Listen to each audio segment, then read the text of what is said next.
Namaste Zil, it's the Spiritual Daywalker, hashtag Schrodinger's cards, with your tarot card reading for the next new moon phase from 28th of July until 12th of August. It's a new moon in Leo, so Aquarius, you're probably going to hand select the people that you are calling your posse, right? Because you had some decisions to make on what energies you allow into your life, what conversations you want to have, right?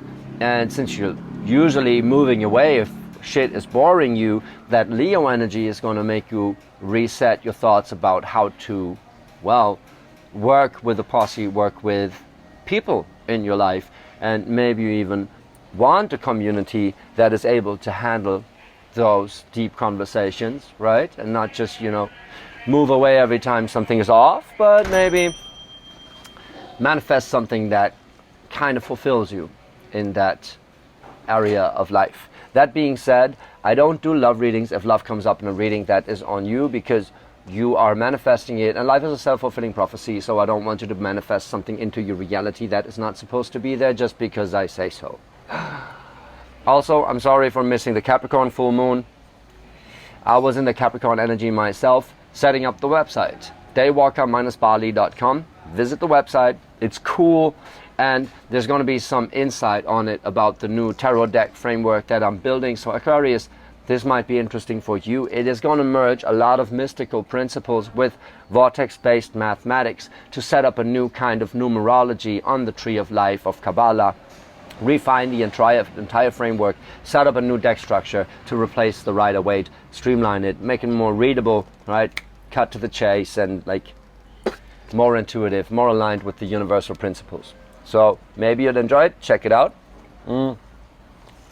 Also, what I hope you enjoy is your spread. We're going to do a DNA spread, which is basically, based on the Tree of Life, but on the new framework that I built, leaning on the lunaric Tree of Life from, I don't even know the year now, whatever. But there is that spirit axis in the middle that is coming from God consciousness into manifestation, with the challenge in the middle in the spot of the 9 as the spirit axis of it all. And then we have the 3 and the 6, the challenges that are kind of illustrating the energies that are balancing out around this axis in the middle. So let's see. Your current situation is the Mother of Cups in reverse. Dealing with a love denied. The court cards can mean so many things, right? For some it means a character in their life. For some it means like literally mommy issues, right? It's like whatever my mommy gave me or did not give me is now coming into question. Since it's in the spot of the God consciousness, it is rather you opening up to love, which is ultimately tied to some childhood trauma, probably, maybe mommy issues, maybe daddy issues, whatever the fuck ever. But this is you in your soul having a hard time opening up to love, letting it happen, accepting compliments, for example, accepting that people are actually wholeheartedly trying to get what you're saying, trying to stick with you, right? And you'll be like, the first moment, just like, the first moment they're not getting something, you'll be like, whatever, no one gets it anyway, moving away from it. But it seems like you're very much trying to flip that around and start trusting again that people actually mean well, even if they have a different way of going about things, right? They're maybe not so fixed in their mind, like you, Aquarius, which is beautiful. I really love that energy. I do think I'm a tarot reader. I mean, like, I'm trying to use a system to make sense of the subconscious. Like, I'm getting it, Aquarius, definitely. So your challenge in the middle right here is to see what really makes you happy and what gives you a sense of stability. So is that 9 of Pentacles, right? You figuring out what you truly want from life. And that is a very beautiful thing. But somehow you gotta, get to that, right? And to get to that, that is you like opening up to love. Now let's see how this manifests in reality. is you're learning it through, well, moving out of that disappointment in a sense. There's a Four of Cups, but it's in reverse. So whatever like cringy and not so positive feeling you were holding on to, you're gonna leave it. You're moving out of this. But the cups in your reading are both in reverse, so this is like you being a little closed off to your feels about things, because, well, if you really open up to your feelings, then you know some people are not gonna make the cut, right? Because you're very selective of who you are engaging with. But, you know, actually, you can be, right? You should be. You should be selective about who you share your information with. You want to feel cherished, want to feel valued, right? And you deserve to be. So this is you figuring out where you can open up, or you have to open up to figure out where you want to be, how you want to feel, right? And then realize something about what kind of stability you need in your life. What do you want to manifest in your life, right? So it's very beautiful. Let's see how the energies balance around this, what the actual experience is that is going to get you there, right? So on the spot of the one, there is the Five of Wands in reverse. So that's basically you avoiding conflict. Makes sense, right? Aquarius being all areas like, opposition. I don't care about opposition. Bye. Right? I get that. That's a good thing also. It's like it's both, right? It's like avoiding conflict is one thing, but then also not putting up with the bullshit, that's a positive thing. See how this is balanced on the other side is you moving out of Three of Swords. That's a card of heartbreak in a sense. Like, and for you very much, because it's air energy, if you have like a certain belief system you're very proud about, and someone is not getting it, right? Not even on the meta level, getting onto that meta level to be able to understand it, and you're like disappointed that they're like just not getting what your problem is, and they're looking at you like, well, it's not a big deal, and you're like, fuck, I'm an Aquarius, of course it's a big deal for me, of course it is a big deal, I want to have clarity about that, right? And even if you make me feel shitty about having these sort of mental problems, I find those mental problems very much to be cared about and very much valuable for all of fucking humanity. So why the fuck are you not with me on this, right? So you getting worked up about people not getting you, and that is like a form of betrayal, right? You feel like left alone with that strong beliefs, with those strong beliefs that you have, and because you've been in conflict with people over it, and they'd be like, yeah, whatever, right? This is kind of what I'm getting. So why the fuck open up to love if you feel like people not get you anyway? Because love for you is a very cognitive thing also, right? You need to be understood to feel valued, to feel like you can open up to love, right? In the middle of that, there's the Devil in reverse, which is cool, right? Which is very fucking cool, because that means you moving away and avoiding conflict is also you avoiding toxicity, right? So if you don't feel valued, if you don't feel like the mindful, like the conscious problems you have are not taken seriously, you're like, fuck that, I'm out of here, which is very fucking cool, because then you move away from that toxicity, right? Because you're not trying to explain it to people over and over again, and then because then they're not getting it and leaving you with a sour taste in your mouth, you're actually moving away from people that are not getting it, which is a good thing. Just like the challenge of that is that you have to trust that there are still people out there that do get it, right? So the moment you draw a line in the sand, moving away from the people that don't get you, look forward to meeting people that actually do get you. If you don't think that could happen, it's not gonna, right? Life is a self-fulfilling prophecy. Let's see what the Abyss says, like the 4, 5, and 9 around, well, the spot of the 9 being the 9 of Pentacles, which is a cool thing. Bam! There is the 8 of Wands. The 8 of Wands is you having an insight on what you truly want and communicating it, right? And having an insight, for you especially, having the insight that communication is actually what you desire, right? So the Eight of Wands is like the perfect card for you, Aquarius, in that particular conflict that you're in with the world. It's like you want to communicate. You're very passionate about communication. If someone is not able to communicate with you, you're not fucking going for it, right? And on the other hand, there's a Nine of Wands. So just before, like, you're very passionate about that insight. And then with that Nine of Wands, usually it's a card for self-doubt. Doesn't exactly have to be, right? It's funny because the card of insight is balanced by the feeling of being in the dark, right? It's like, so the insight is basically about what you want and having to move away from what you not want, like not exactly enjoying the Three of Swords, right? So you're just like, fuck that, I'm out of here. But then where to go? Like, where's like this Nine of Wands? It's like, okay, how do I complete that cycle?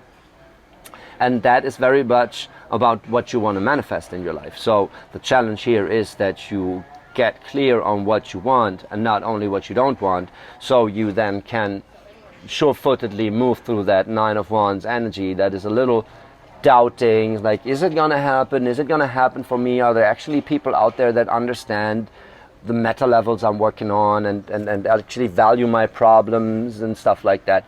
Well, believe in it. There are, right? There are the moment you believe in it. Let's see on the realm of manifestation, going further into manifestation, in the spot of the 7, the 8, and the 9, bam.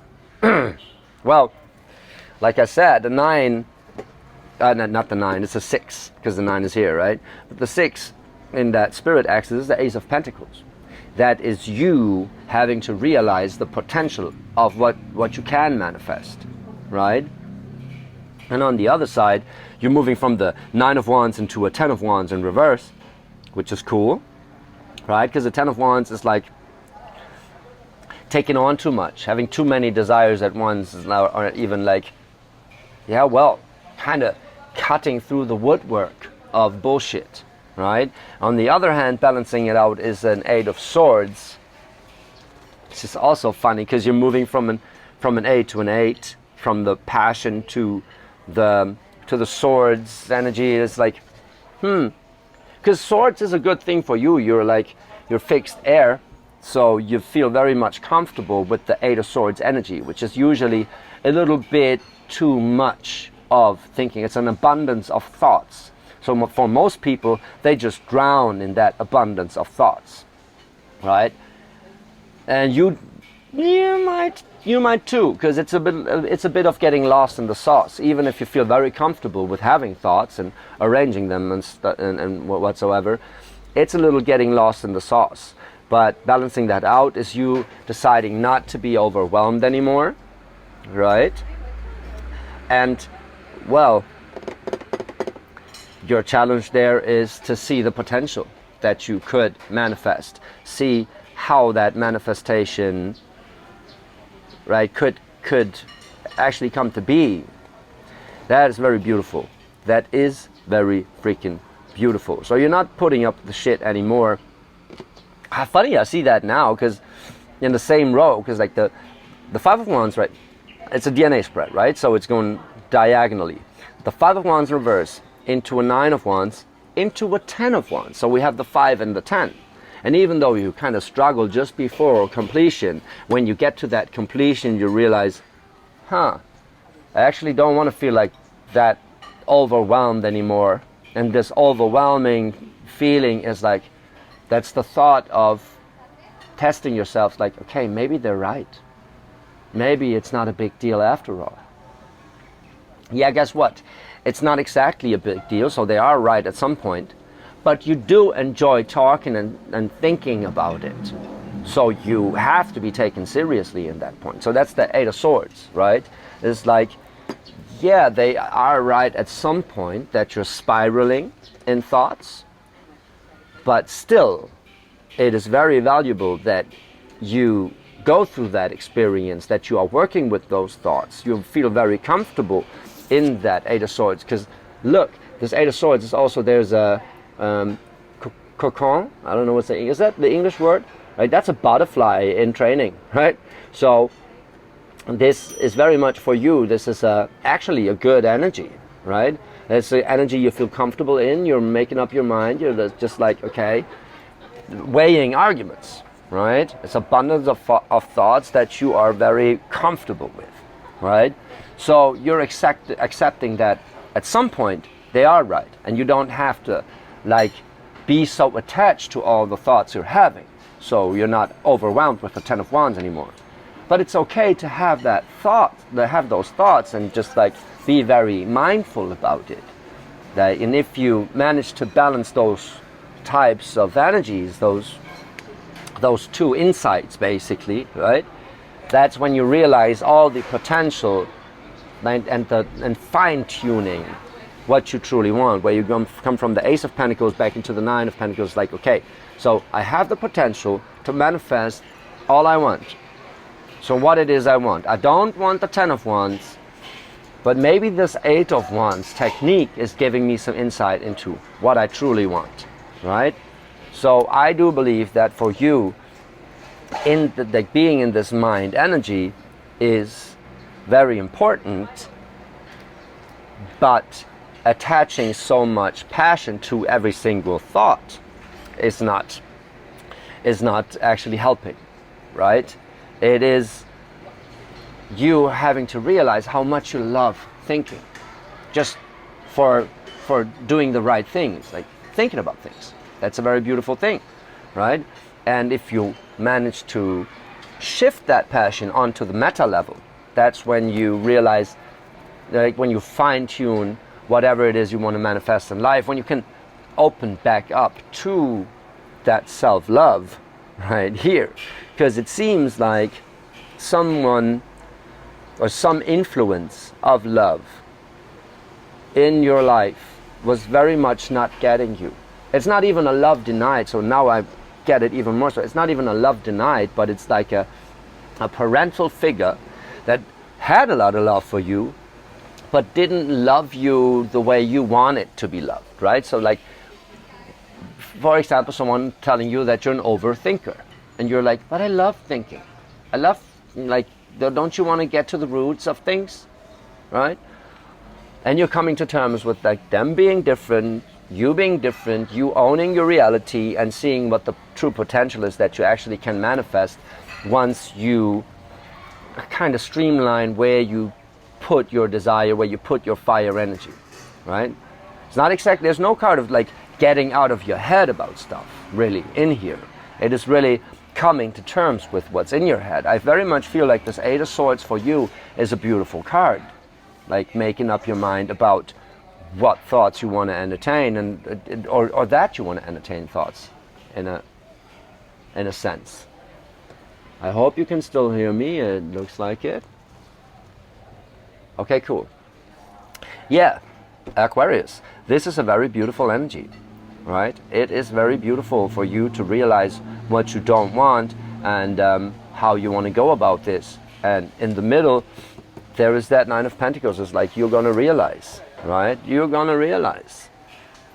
And this Four of Cups is basically just like, yeah, even if it looks good on paper, if it doesn't feel right, and it leaves you with the sour taste in your mouth, with a bitter taste, and it's not worth entertaining. There's something off with it.